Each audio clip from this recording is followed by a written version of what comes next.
우리에게 주신 언약의 말씀은 로마서 1장 16절에서 17절 말씀입니다. 로마서 1장 16절에서 17절 말씀입니다. 제가 읽도록 하겠습니다. 내가 복음을 부끄러워하지 아니하노니 이 복음은 모든 믿는 자에게 구원을 주시는 하나님의 능력이 됨이라. 먼저는 유대인에게요 그리고 헬라인에게로다.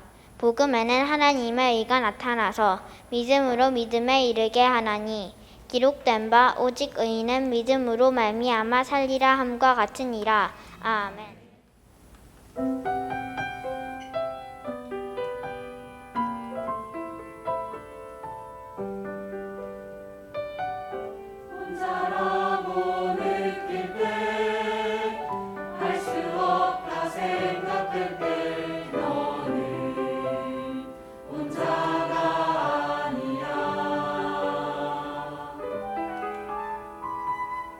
주저앉고 싶을 때 포기하고 싶어질 때 그거 실패가 아니야.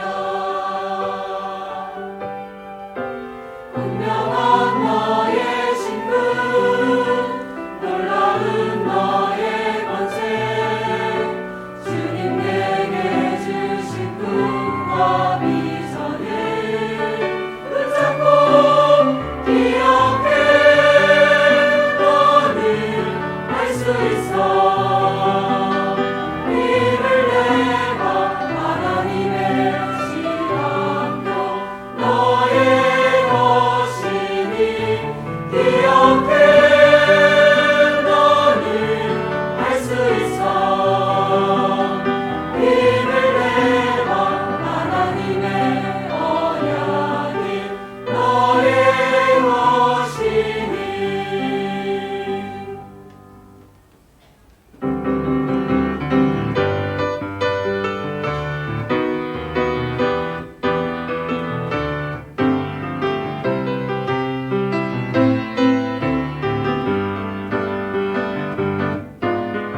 왕들을 살릴 너는 맨너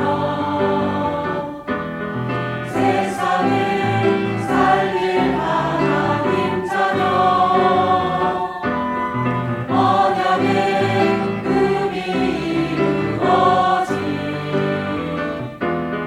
그 길을 가는 꿈의 주인공 주님 주신 꿈이 펼쳐지리라. 그 꿈을 누리고 기다리는 너는 몇명 꿈의 발자취를 따라 말씀의 인도를 따라 한 걸음씩 언약의 여정 걸어가리. 하나님께 감사하며 주께 찬양을 드리며 신의 삶을 섬기시느니라. 꿈의 발자취를 따라 말씀의 인도를 따라 한 걸음씩 언약의 여정 걸어가리. 하나님께 감사하며 주께 찬양을 드리며 신의 삶을 섬기시느니라. 기억해. 너는 할 수 있어. 힘을 내봐. 하나님의 시간표 너의 것이니 기억해. 너는 할 수 있어. 힘을 내봐. 하나님의 언약이 너의 것이니 하나님의 언약이 너의 것이니. 네, 찬양하라고 했죠, 저보고. 다락방에서 제일 크고, 네, 감사합니다. 정체성을 다시 한번 찾게 해주셨네요. 랩런트가. 네. 오늘 또 이제 귀한 렘넌트 이제 헌신 예배 이렇게 정말 헌신하게 돼서 너무 하나님 앞에 참 영광스럽고 감사한 일이라고 생각합니다. 오늘은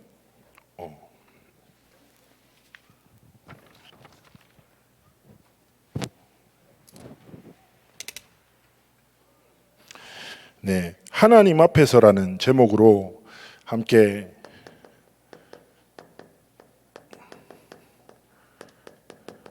말씀을 좀 나누고자 하는데요. 이제 어떤 칼럼에 보니까 이 세대의 그리스도인들이 이렇게 표현하더라고요. 하나님의 존재는 믿으나 능력을 믿지 않는 세대라고.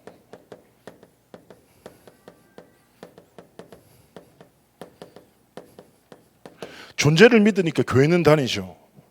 그러나 하나님의 능력을 전혀 믿지 않으니까 세상에서 말하는 능력을 자신의 능력으로 삼고 살아가는 거죠.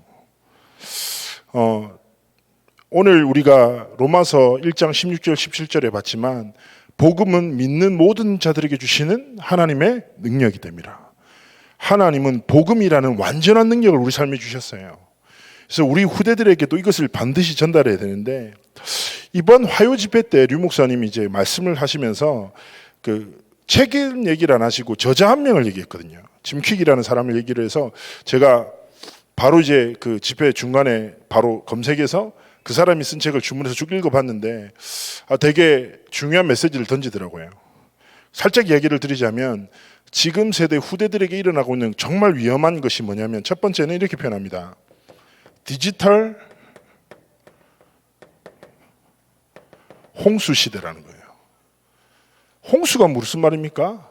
물이 많은데 물 때문에 사람들이 죽어요. 물이 가득한데 마실 물이 없고 물로 인해 생겨나는 많은 질병으로 해서 사람들이 고통당하거든요.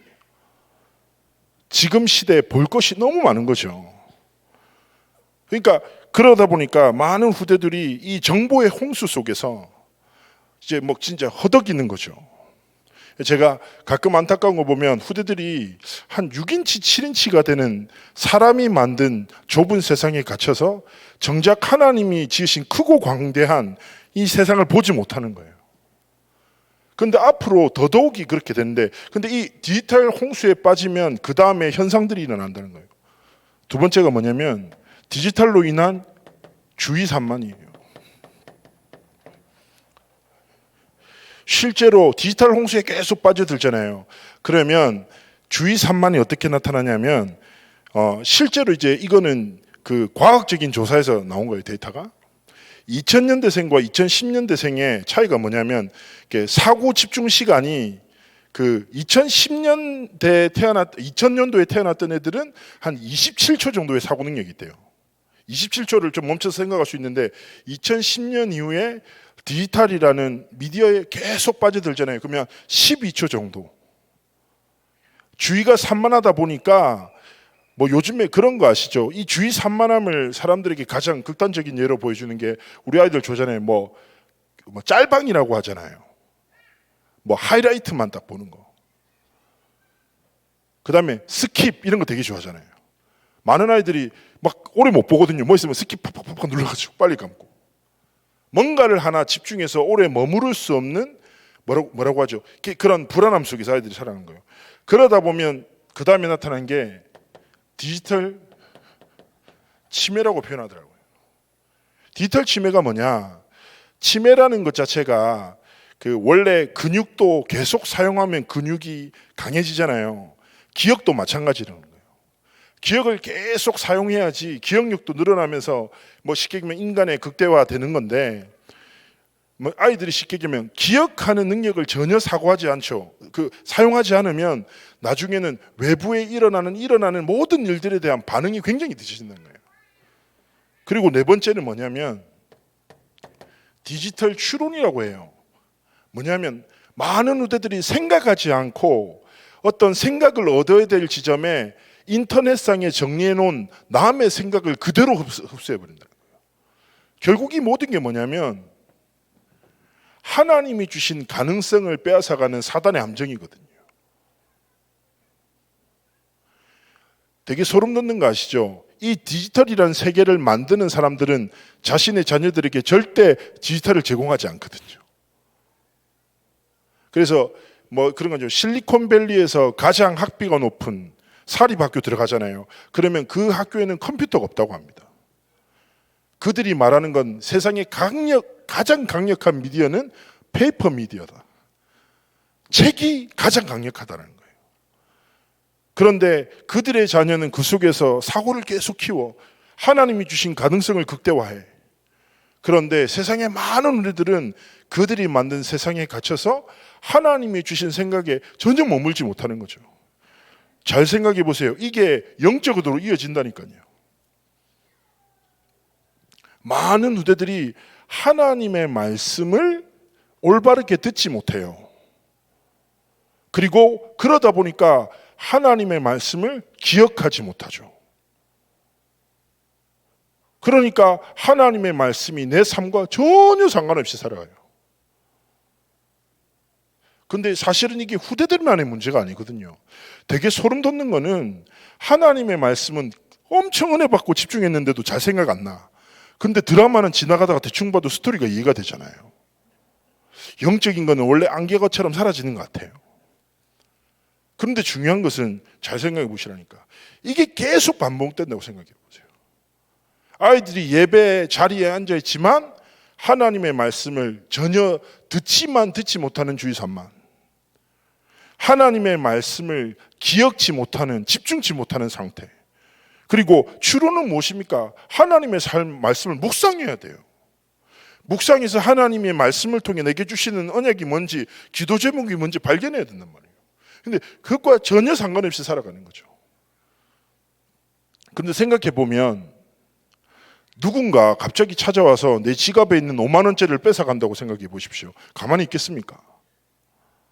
안 뺏기기 위해서 노력하지 않겠습니까? 그잖아요. 그런데 우리는 육신의 것은 지키기 위해서 굉장히 몸부림치지만 영적인 것, 하나님 주신 것들은 너무 쉽게 빼앗기고 살거든요. 자, 이게 반복되면 제일 중요한 건 영적 상태예요.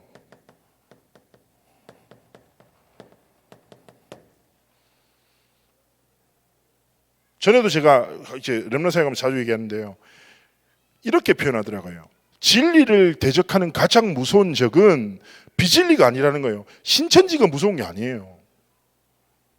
신천지가 뭐가 무서워요? 안 무서워요. 진짜 무서운 적은 다음 세대에 나타나는 하나님의 진리에 대한 무감각이라는 거예요. 많은 우리들이 이 속에 계속 갇히죠. 그럼 어떻게 됩니까?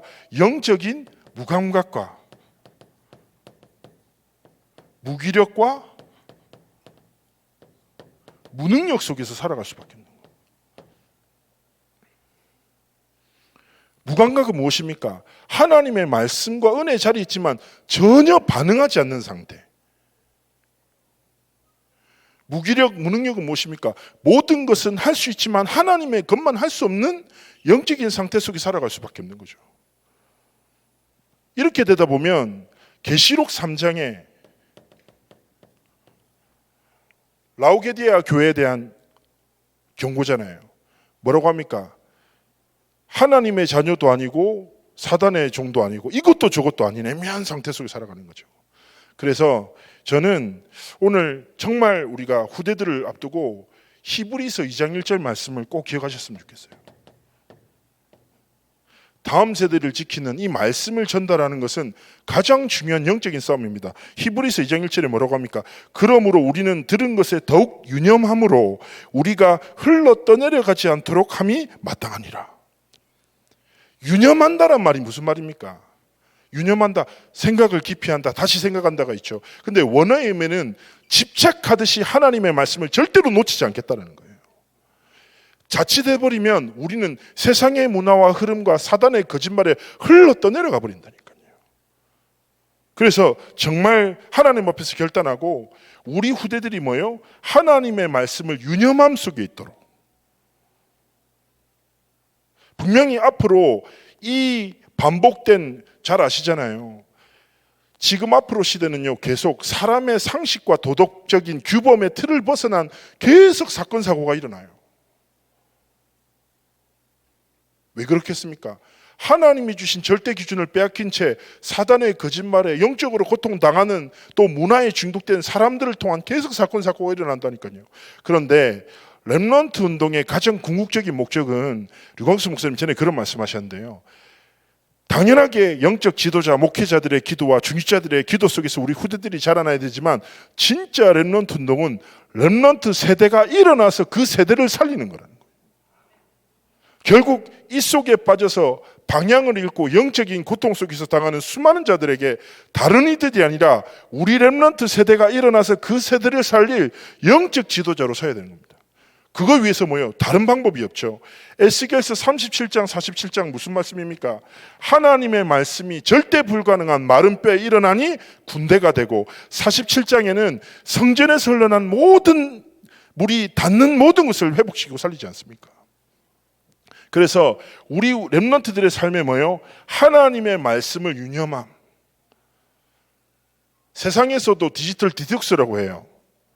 좀 미디어를 내려놓고 자신의 가능성들을 찾아야 된다고. 그게 아니라 진짜 하나님 앞에서 영적인 도전했으면 좋겠습니다. 그런 얘기 많이 하잖아요. 미디어 금식이라고. 쉽지 않겠죠. 왜냐하면 핸드폰이 없다라는 생각만 해도 불안해지기도 하거든요, 후대들은. 근데 하나님 앞에서 작은 믿음의 결단을 통해서 도전해야 되는데요, 첫 번째입니다. 우리가 하나님 앞에서 진짜 결단해야 했고 찾아야 될 게 바로 나의 복음입니다.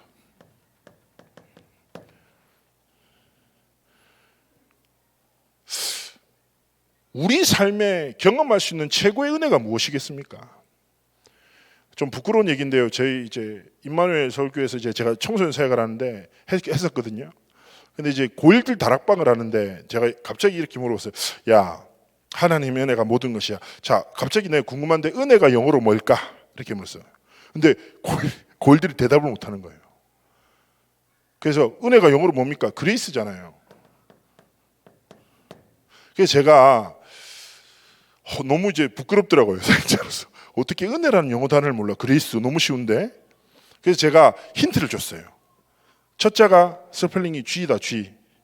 G 뭘까 했더니 갑자기 고1 하나가 소심하게 이렇게 얘기하더라고요.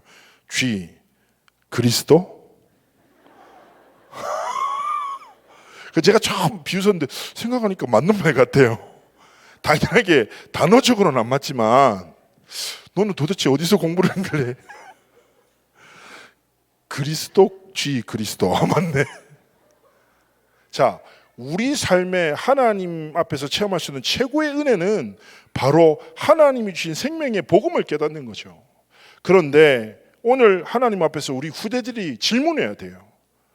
하나님의 복음이 내게 어릴 때부터 습득된 지식인가? 하나님이 아니면 하나님이 주신 능력인가? 사람은 지식으로 살지 않아요. 자신의 능력으로 붙잡은 것으로 살아갑니다.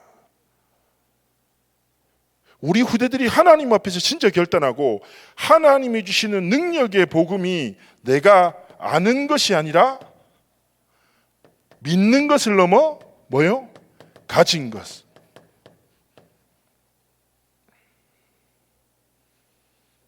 제가 아까 말씀드렸잖아요. 영적인 억울함이 있어야 된다니까요.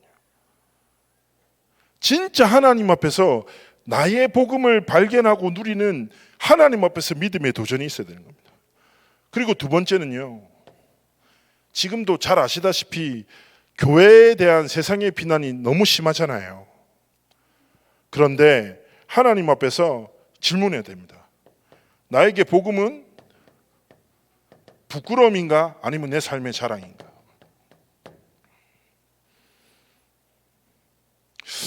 사람은 기본적으로 뭔가를 자랑하고 싶어 하잖아요. 인정받고 싶어 하고.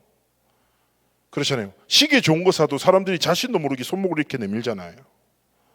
그리고 저희 교회에 같이 사역하던 권사님이 있는데 항상 궁금하지도 않은데 갑자기 저한테 와서 목사님 저 뭐 변한 거 없어요? 궁금하지도 않아요. 저는 관심도 없어요.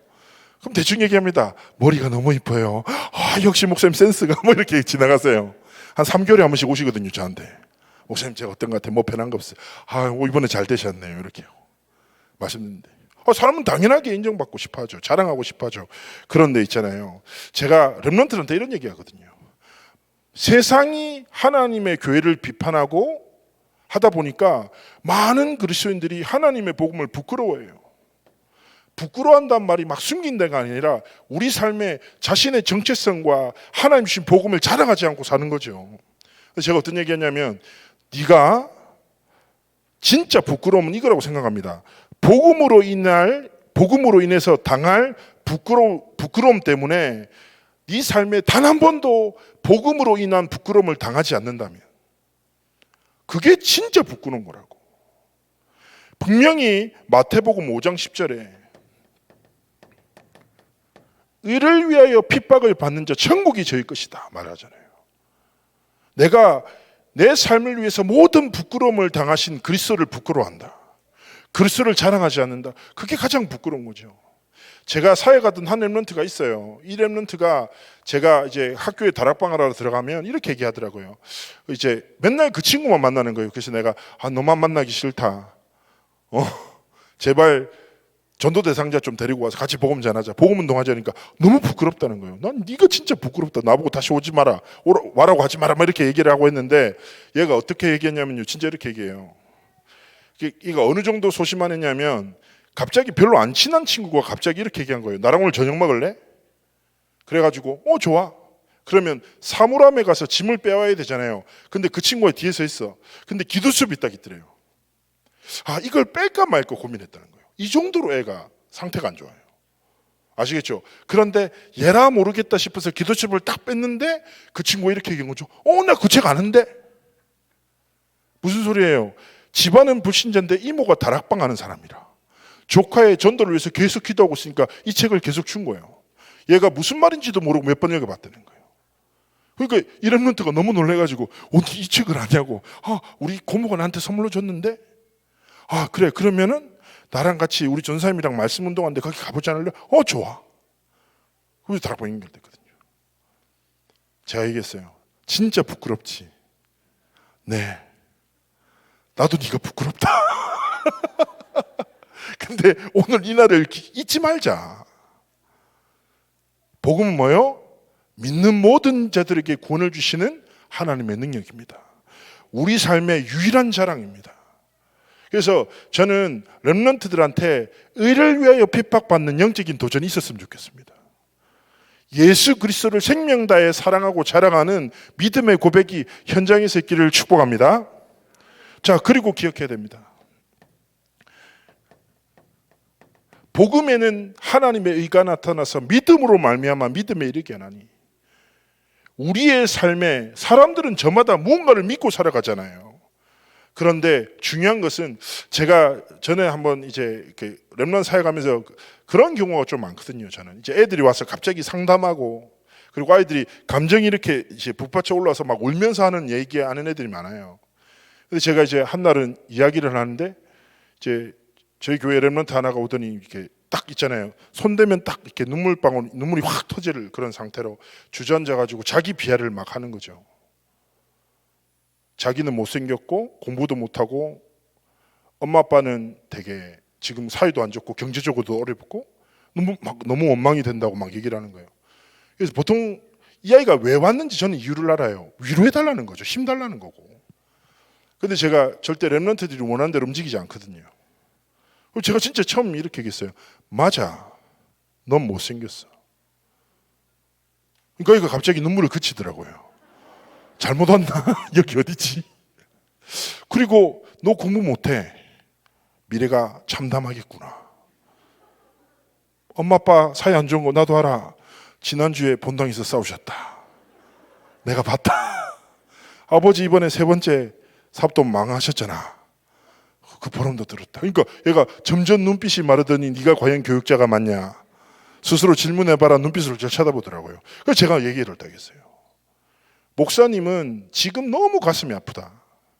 네가 못생겨서 가슴 아픈 게 아니라 너는 한 가지 빼고 다 믿고 있다.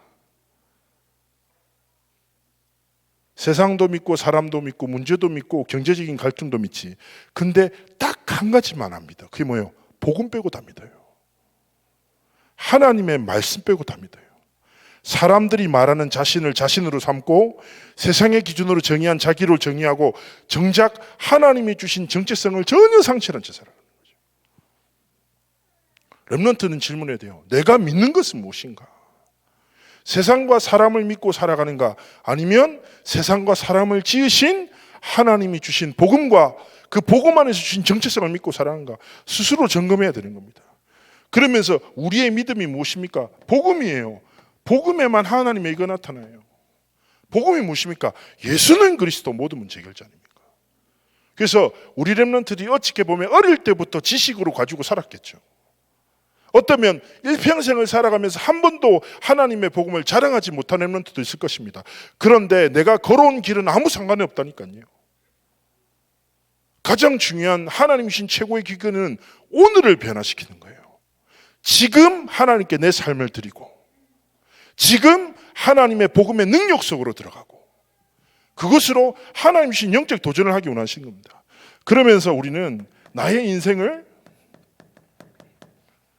편집, 설계, 디자인하는 도전을 시작해야 될 것입니다. 상처가 없는 사람은 세상에 없잖아요. 상처 없는 사람은 세상에 없죠. 근데 잘 생각해 보세요. 똑같은 상처인데 사단에게 빼앗기면 영적 문제가 되고 하나님 앞에서 회복하면 사명이 되잖아요. 저도 그 좀 황당한 일이 좀 있었어요. 그 렘넌트 대회 때 이제 인도를 하잖아요. 그러면 저를 지나가시면서 반가워해 주시는 분도 많은데 제가 잊지 못하는 게 어떤 권사님이 저한테 오시던 처음 보는 권사님이에요. 저 웃으면서 아유 김영길 목사님 안녕하세요. 아 네네 안녕하세요. 아 저는 그 권사인데요. 아 목사님 너무 참 풍선 같아요. 이렇게 하는 거예요. 풍선 요즘에 바람을 더 넣으셨나? 그러다 웃으면서 돌아가시는 거예요. 와, 너무 충격돼. 권사님 뭐지? 내가 풍선이야. 그렇겠죠. 너 너무 큰데 요즘에 더 찐 것 같으니까 바람 좀 빼라. 뭐 이런 복음적인 격려겠죠. 근데 이분이 보니까 너무 스스로 만족해 하시면서 돌아가시는 거예요. 그런 적도 있고 그리고 근데 되게 어떤 장로님도 되게 의미 있는 말을 하셨거든요. 잘 들어보세요. 굉장히 의미 있어요. 근데 모욕적이에요. 어떻게 하시냐면 김영길 목사. 네네. 나는 어느 교회 장로입니다. 네네 장로님. 자네 시대적인 찬양 인도자야. 네 감사합니다. 자네는 얼굴이 시선을 끌지만 시선이 머물지는 않아.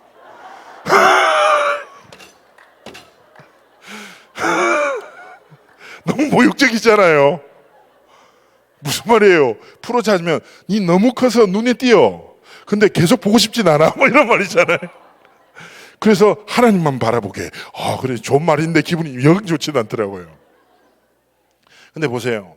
우리는 이런저런 지나가는 사람의 소리를 쉽게 마음에 담잖아요. 그렇지 않아요? 사람의 말을 내 마음과 생각에 두고 인생을 편집하고 설계하고 디자인한다. 우린 그렇게 살아갑니다. 그래서 저는 하나님 앞에서 우리 후대들 앞에서 이렇게 생각을 하거든요. 하나님 앞에서 우리 인생의 기초가 돼야 될 절대 가치가 있어요. 세상에 사람의 것에는 절대라는 단어가 붙지 않죠. 오직 하나님의 것. 그래서 우리 후대들이 인생의 모든 것을 이 하나님이 주신 절대 가치라는 기초 안에서 세워나가야 되는데요. 첫 번째는 하나님의 은혜입니다. 고린도전서 15장 10절 말씀. 그렇습니다. 우리의 모든 것은 하나님의 은혜입니다. 상처도 하나님의 은혜고. 그렇기 때문에 우리는 세상과 사람의 기준에 속지 않고 하나님이 베푸신 은혜를 다 기억하며 에베소서 2장 8절의 말씀, 너희는 그 은혜로 인하여 믿음으로 말미암아 구원을 받았으니 이것은 너에게서 한 것이 아니요 하나님의 선물이라. 그런데 은혜와 믿음이란 이 두 단어가 단순하게 우리가 구원을 받는 수단이 아니라 인생을 살아가는 수단입니다. 오직 예수뿐이라는 어떤 찬양이 있어요. 근데 그 찬양 첫 줄에서 저는 진짜 마음에 탁 고백이 되더라고요. 첫 줄이 뭐냐? 은혜 아니면 살아갈 수가 없네. 호흡마저도 내 주의 것이니. 첫 줄 가사 보면서 그렇지.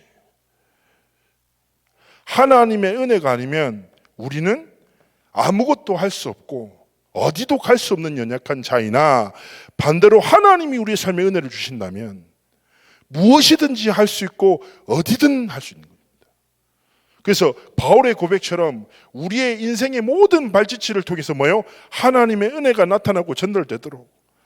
두 번째입니다. 우리 후대들이 하나님 앞에서 인생의 기초로 삼아야 될 절대 가치는 바로 하나님의 영광입니다. 고린도전서 10장 31절 말씀이죠. 그런즉 너희는 무엇을 먹든지 마시든지 다 하나님의 영광을 위하여라. 우리는 하나님의 영광을 위하여 지으심을 받은 자이기 때문에 우리의 삶의 모든 행위가 하나님의 영광을 향해야 합니다. 우리 렘넌트들이 왜 공부합니까? 왜 중학교를 가고 고등학교를 합니까? 왜 대학에 갑니까? 먹고 살기 위해서가 아니죠. 하나님의 영광을 위해서. 달란트와 비전은 다른 것입니다. 달란트는 무엇입니까? 하나님이 주신 재능이라는 선물이잖아요. 재능을 따라 살아가다 보면 직업을 만나게 되는 것입니다. 직업은 비전이 될 수 없습니다. 재능을 따라 살아가다 보면 직업을 만나는 거죠.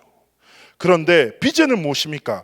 그 재능이라는 것을 선물로 주신 하나님의 목적과 이유를 알고 살아가는 삶입니다. 하나님의 목적은 무엇입니까? 우리의 삶을 통하여 하나님의 영광을 나타내기 원하시는 것이죠. 그래서 저는 무엇을 먹든지 마시든지 하나님의 영광, 이 기준을 철저하게 지킵니다.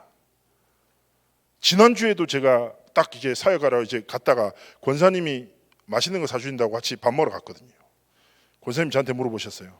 김 목사님 뭐 드실래요? 그래서 내가 다 메뉴를 보면서 오늘 무엇을 먹으면 하나님이 기뻐하실까요? 권사님이 약간 표정 짜증내시더라고요. 목사님 평상시에 좋아하는 거 드세요. 그거 있잖아요, 잡탕밥. 그래서 내가 얘기했어요. 아, 오늘은 하나님이 잡탕밥 먹는 걸 기뻐하시지 않는 것 같습니다. 말도 안 되는 소리. 오늘은 무엇을 먹을까? 그러면서 제가 먹고 싶은 거 골랐거든요. 근데 저는 그렇게 확신합니다. 무엇을 하든지 우리 렘넌트들도 기억해야 되는 게 뭐냐면 그런 거 있잖아요. 뭐 예를 중독의 문제가 있다. 근데 많은 사람들이 그 중독된 걸 끊기 위해서 몸부림치죠. 예를 들어 아이들이 게임 중독에 빠졌다. 그러면 어떻게 합니까? 게임을 못하기 위해서 싸움을 합니다. 그런데 꼭 확신하셔야 돼요. 참된 자유함은 진리 안에만 있습니다. 그래서 어떤 문제가 있든지 우리가 해야 할 것은 우리 후대들이 하나님의 복음을 통해서, 그 복음의 능력을 통해서 하나님과의 관계가 회복될 때 하나님의 영광이 우리 후대들의 삶에 임할 때 참된 자유함을 주시는 거죠. 이걸 딱 가지고. 그 다음에 절대 가치가 무엇입니까? 세 번째입니다. 하나님의 마음입니다. 즉 소원이죠. 잠언 25장 13절 말씀입니다.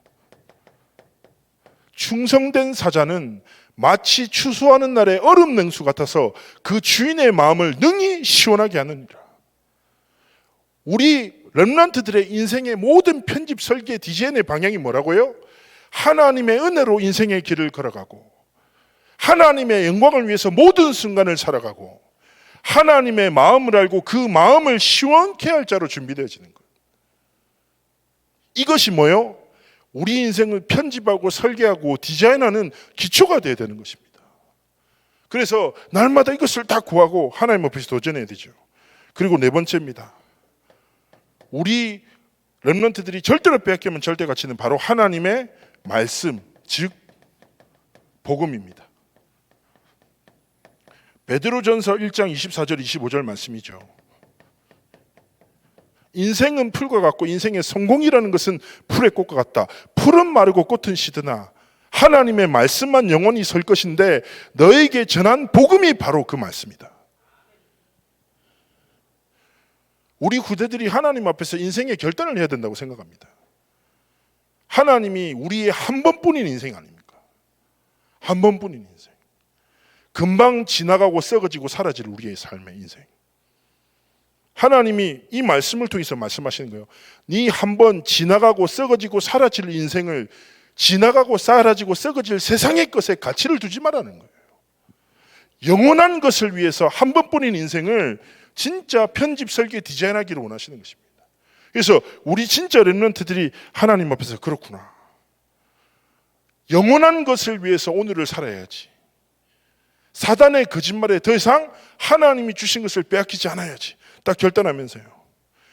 저는 요즘에 그런 생각하거든요. 렘넌트랑 포럼하는데 이런 말 있잖아요. 호랑이는 가죽을 남기고 사람은 이름을 남긴다. 근데 우리는 무엇입니까? 전도자는 언약과 복음을 남기고 제자를 남겨야 됩니다. 정말 하나님 앞에서 우리 다음 세대들에게 다른 것이 아니라 분명히 사단의 거짓말과 하나님의 말씀에 집중할 수 없게 만드는 수많은 것들이 있어요. 그러나 하나님의 복음의 능력이 하나님의 절대 주권 속에 하나님의 것들이 우리 렘넌트들의 인생이 되도록 하나님 앞에서 우리가 결단하고 도전해야 될 것입니다. 이것을 가지고 우리가 세 번째 렘넌트들이 반드시 발견해야 될 게 나의 237 치유 서밋의 여정입니다. 첫 번째는요, 우리 렘넌트들이 하나님 앞에서 이런 마음을 좀 가졌으면 좋겠어요. 거룩한 욕심입니다.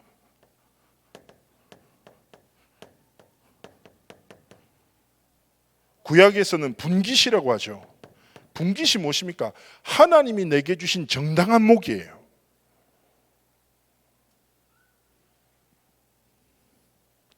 우리 렘넌트들이 하나님 앞에서 다른 것을 욕심내지 말고 하나님 앞에 거룩한 욕심. 저는요, 막 이렇게 중요한 집회 때나 뭐 이렇게 사역하고 심부름할 때마다 특히 렘넌트 될 때 이런 기도하거든요. 하나님, 제가 봐도 저보다 리 목사님이 훨씬 중요한데요. 근데 솔직히 하나님, 저한테 가장 큰 은혜가 필요합니다. 왜냐면 저를 아시지 않냐고. 그래서 하나님 앞에 다 기도합니다. 어디를 가든지 하나님 앞에 거룩한 욕심을 떠나지 않습니다. 저는요, 그런 마음이 있거든요. 세계복음화가 일어나는 모습을 보면서 박수치는 사람 안 될 겁니다. 전 그 중심에 하나님 앞에 쓰임받기를 원하거든요. 우리 렘넌트들이 가장 하나님 앞에서 237 치유 서밋이라는 미래의 역사를 두고 행해야 될 가장 아름다운 게 뭔지 압니까? 하나님 앞에서 침대에서 무릎을 꿇으십시오.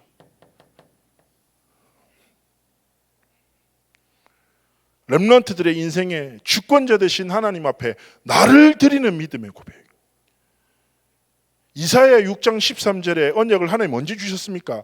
성전의 환상을 보면서 하나님의 부르심을 듣고 이사야가 반응하는 거죠. 주님, 내가 여기 있습니다. 나를 보내십시오. 이 시대도 수많은 후대들이 있지만 하나님이 원하시는 후대가 없고, 많은 세상의 후대들은 사단의 거짓말에 붙잡혀서 고통당하고 죽어가는 이런 시대 가운데 하나님의 부르심에 합당한 렘넌트로 일어나 거룩한 욕심, 우리 후대들의 삶을 통해서 하나님의 언약이 성취되도록, 잘 아시잖아요. 성삼위 하나님이 역사하시고 언약을 성취하시는 방법이 사람이에요.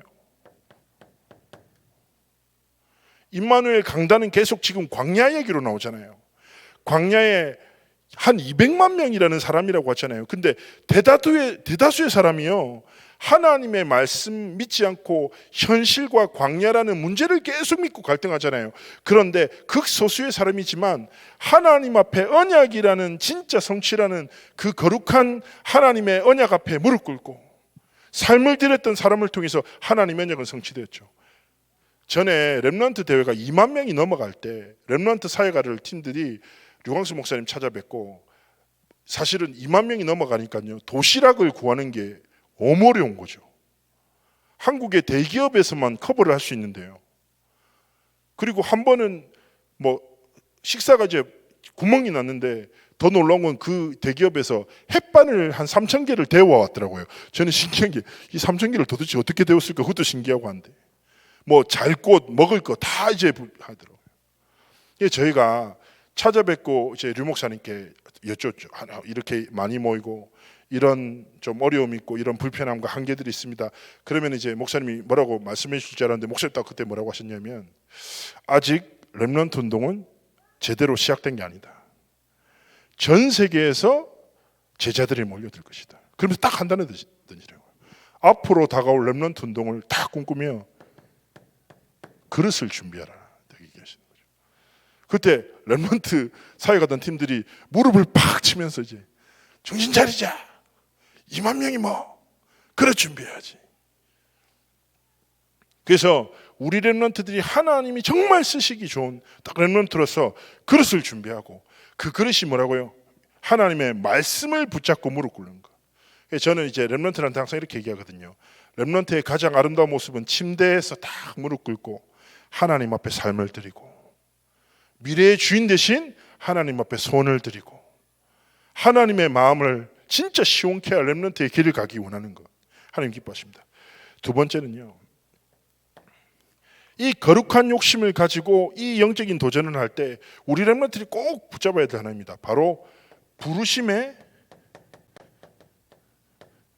합당한 은혜입니다.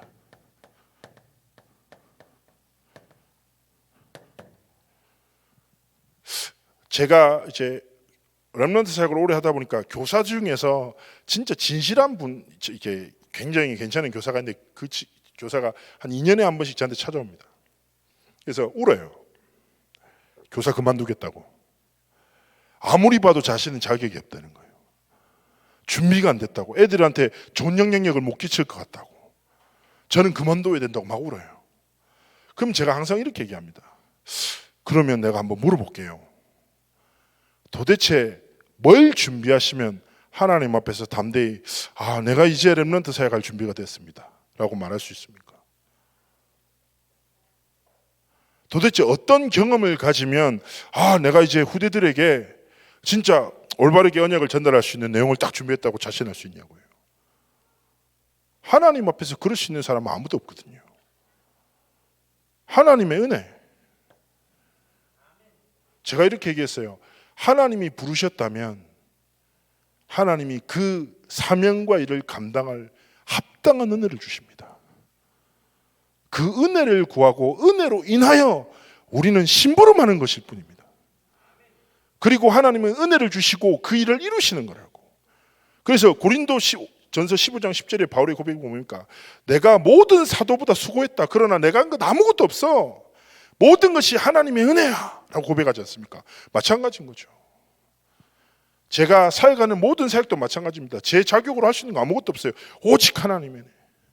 세 번째는요, 마지막인데요, 결국 이 부르심에 합당한 은혜를 하나님 주시면 결국 이 단어입니다. 전에 리도에서 말씀하셨는데요, 그리스도 안에서 하나님이 우리의 삶을 점진적으로 완성시켜 나가십니다.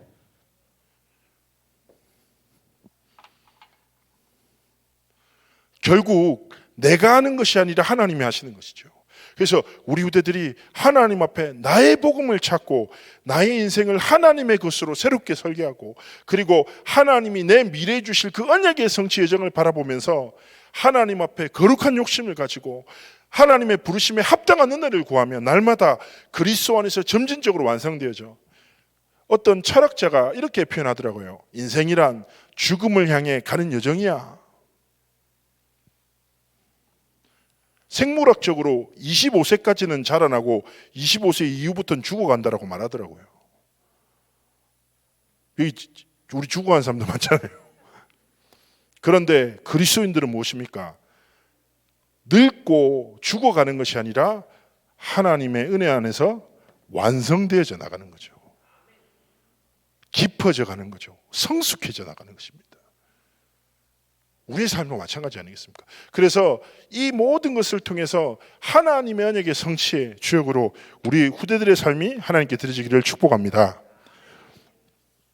결국 우리의 인생, 세상과 사람들과 함께 살아가지만 우리가 믿고 바라는 것은 세상과 사람을 지으신 하나님 앞에서 이 믿음의 여정을 걸어가시기를 축복합니다.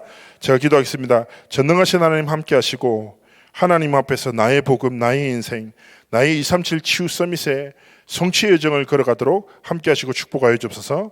감사드리며 살아계신 주 예수 그리스도로 기도합나이다. 아멘. 지금 우리 인생의 모든 문제 해결하신 예수 그리스도의 은혜와 하나님 아버지의 말로 닿을 수 없는 사랑하심과 성령님의 내주인도 역사 충만하심이 하나님 앞에 서서 하나님이 맡기신 사역들 감당해 나가기를 원하는 우리 모든 교회 성도들과 또 교사들과 또 오늘 특별히 렘넌트들 머리 위에 또 말씀 전개해 주신 귀한 목사님과 사역과 가정과 또 함께 사역하는 우리 팀들 위에 지금부터 영원토록 항상 함께 있을지어다. 아멘. 주 감사합니다. 주께서 역사하시고 주시옵소서.